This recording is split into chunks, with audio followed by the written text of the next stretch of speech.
Breaking news kadama omu agudde ddala ku airport bamubye bibino bikuletedde ate nga Malaya wa TikTok ayina omuyimbi gwabanja naye mukuletedde mu maaso awo ate tosubwa ebya Bobi Wine okukola oluyimba ne Alien Skin nabyo birina mu maaso awo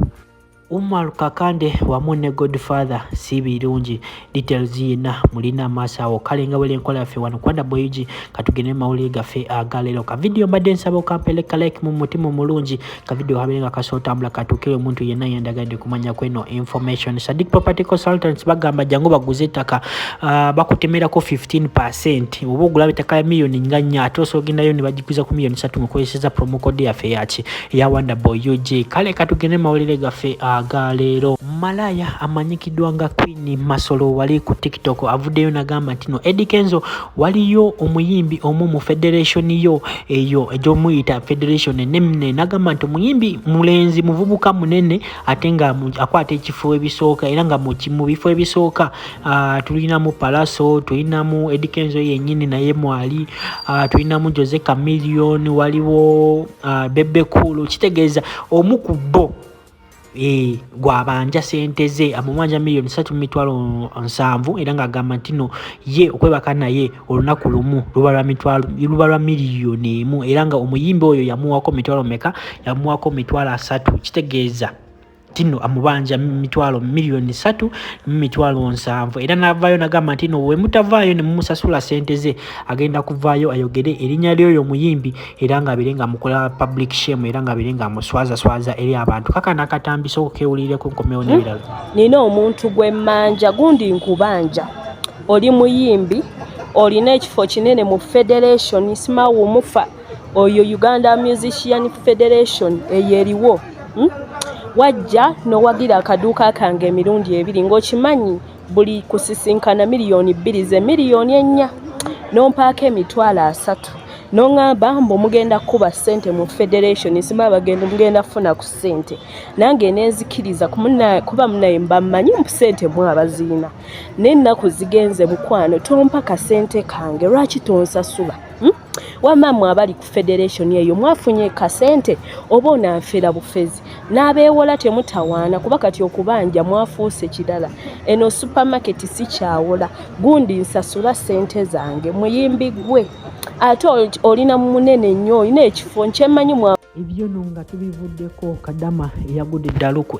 airport olunaku olwaleero mbikuleetedde gwena tanaba ku subscribinga tugamba subscribinga wegate ku mukutu gwaffe gwa Wanda Boy UG wano okawosanga amawulire gali latest sibalimba subscribinga kaje mu personalize kateke mu all gwena tanaba ku likinga ka video mbadde nsaba okampeleka like oyo kadama olunaku olwaleero walaninze webate kitegerekeddwa ntino mbu esente ze zabadde nazo mu baaga zonna asaze nga tazirina era nga bambi wakebedde nga teziriwo ngakuba n'amasimu ntino bajemba mu kime nga terya mu kima bambi ntino n'atandika okwogera ebitakwatagana era nga bambi kigambibwa ntino yagudde ddala era emmotoka z'ebutabika zaze ne zimukima ne zimutwala ebutabika era kugenda okukebera ki obwongo bwe era nga Uganda Airport yagambye oba Entebbe Airport yabudde negamba obwongo mumanyi akatambi kengenda bwamba kabaplayingira mu maaso awo musoke mu mulabe oyinza bwanga omumanyi so tulagira waabwe namba yaffe yawe simbe 151 ojja kuba tubagamba banange osobola okwanika omukono nze ndi ku airport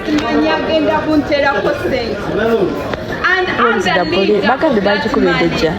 oyo no ye mukazi era nga kitegerekeseddwa nti no okungeri gye bamulabamu kirabika ayina abaana ebino nga mbikyo bivuddeko Alien Skin congratulations anytime nawo mugenda mulaba kolabo ya Alien Skin wamu ne Bobi Wine temu banange guno kugenda kuba muliro fire tebereza nga Alien Skin atuddemu wali trending asaawa zino ye Wizkid we Uganda ne Bobi Wine nga balutuddemu just birowoozo labe kiyinza kitya wena tana likinga ka video mbadde sabo kampeleka like kabenga kasotambula ebino nga mitadde mabbali ebya Kakande wamu ne Godfather byatabusedda Kakande yavuddeyo nagamba ntino ye yasibisiza Godfather ku lwansonga ntino yavayo n'avuma bakadama era nga bambi ensonga z'okuvuma ba house managers bambi si kirungi badawa bakazi batufudde kye tuli wano ku internet era nkyovola bambebaza nga we mukiwulira singa temwaliwo singa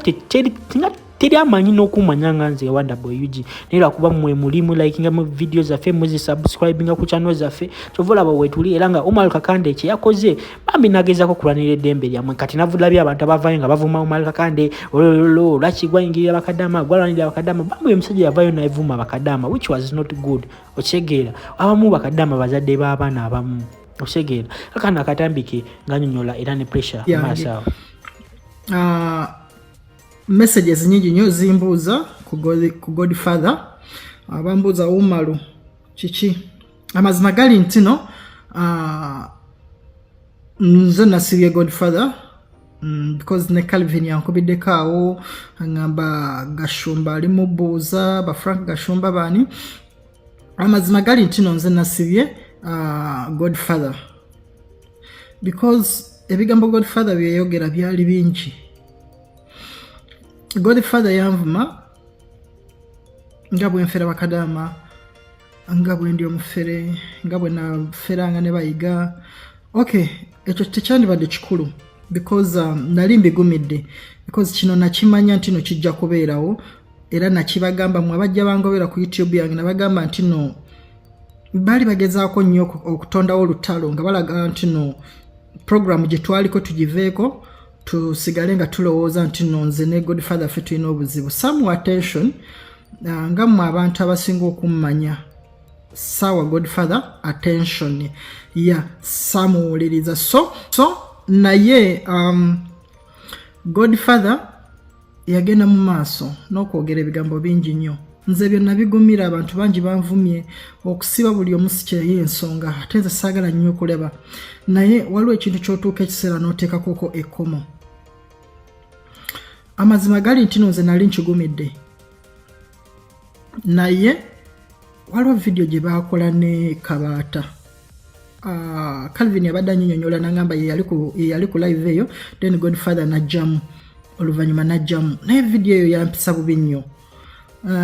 ngavuma bakadama zimalaya zichi bimalaya amazima gali kyampisa bubi because nze typically nganze omuntu nina ba sisters bange bakadama banji mikwano jange ate I feel like bakadama be banfudde change olwaleero so kyampisa bubi to be honest with you. Ebintu byange nabadde saagala n'abantu bamanyi mbuuza asibye because nze tekinyamba nganze naye olw'okuba messages nyingi nnyo bali mu kumbuuza ssaawa zino wenjogerera ali ku police Emaganjo enkya agenda twalibwa ku police Kawempe ku 5